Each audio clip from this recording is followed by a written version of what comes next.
Are you going to want to re-sign your lease? I look it over. If I do, they want to raise my rent. And I'm like, What's up, people? Welcome to another episode of The Red Pill. Renting an apartment has become so expensive that many people can't afford it anymore. With wages falling short of basic survival, life is becoming harder every day. Watch the video and let me know what you think in the comment below. living in Calgary is actually a joke. I hate it here. I moved into my apartment in October 2022. It's July 2023, and so my lease is coming up like kind of soon. I get the notice that's like, are you going to want to re-sign your lease? I look it over. If I do, they want to raise my rent. And I'm like, so I live in a 1-bedroom apartment, and let me tell you, I pay $13.75 in rent. So that's what I pay in rent to live here. And you might be thinking, oh, Amy, that's like not that bad. And sure, maybe it's not. But I don't live downtown Calgary. I don't even live close to downtown Calgary, actually. I live like 20 minutes away from downtown Calgary. And I'm not in a nice area. I do not live in like a nice, respectable area. I'm basically like in the ghetto of Calgary. And if I'm being honest, I think I'm like 8 minutes from Chestermere, and I'm 20 minutes from downtown. So I do not even live remotely close to the inner city. And our building has zero amenities. I have nothing. We have nothing. We don't have a gym. Like, we don't have, I don't know, the little get-together rooms that some buildings have. We have literally nothing. We don't have like a library, like nothing. So on top of that, since I've moved in, the water has been shut off, like no joke, at least 4 times a month. We are constantly getting notices that the water is going to be shut off for sometimes like 2 days, like from 8 to like 5, but 2 days in a row of that. So it's only like on, I guess, if you get home after work. So like I've never really complained about it because I'm not here most of the time anyways because I'm at work.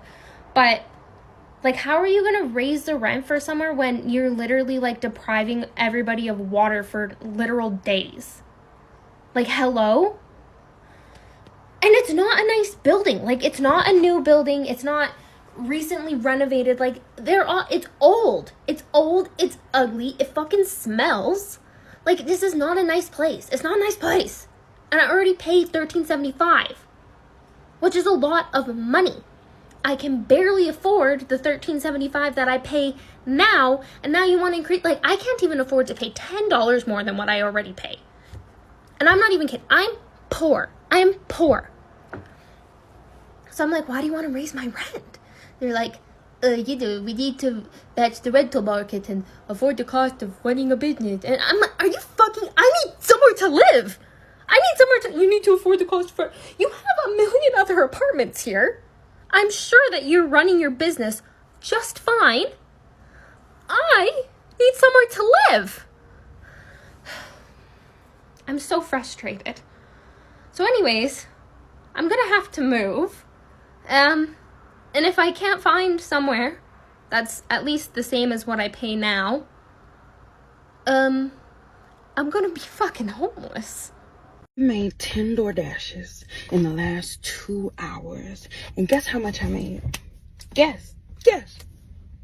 After gas, I made a whopping $24.76. Not even a full $25. Like, I can't even get my own food DoorDashed for $25. Okay? When I moved to Cali from Texas last year, I really thought that I was going to be living my California dream. I got my full-time job.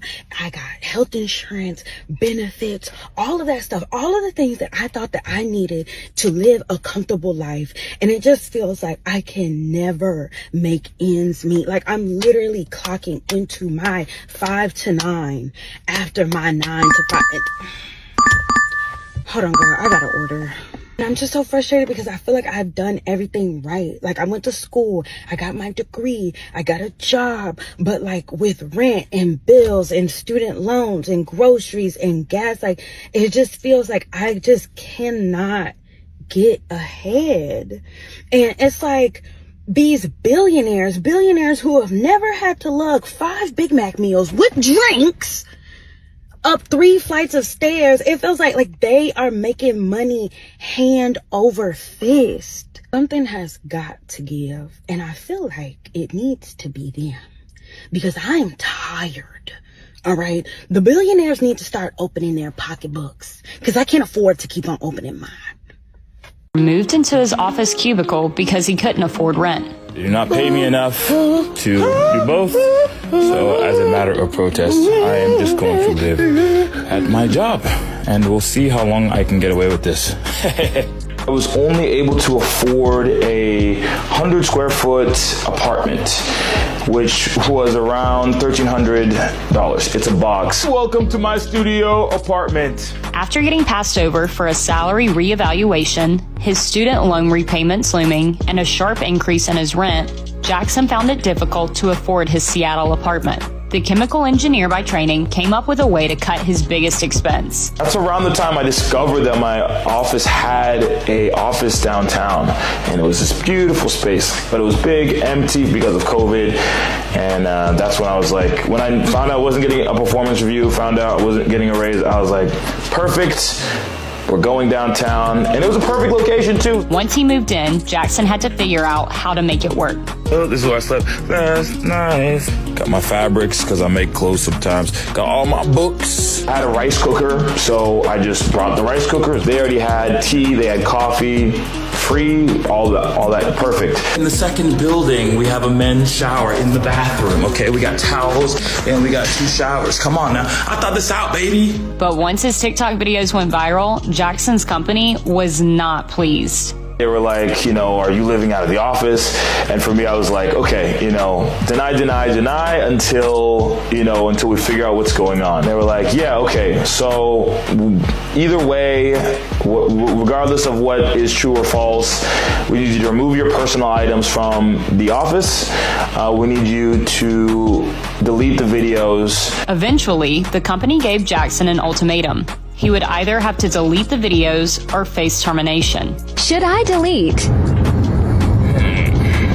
People had already started reaching out with job opportunities, and I'd already been interviewing different places. I just got evicted.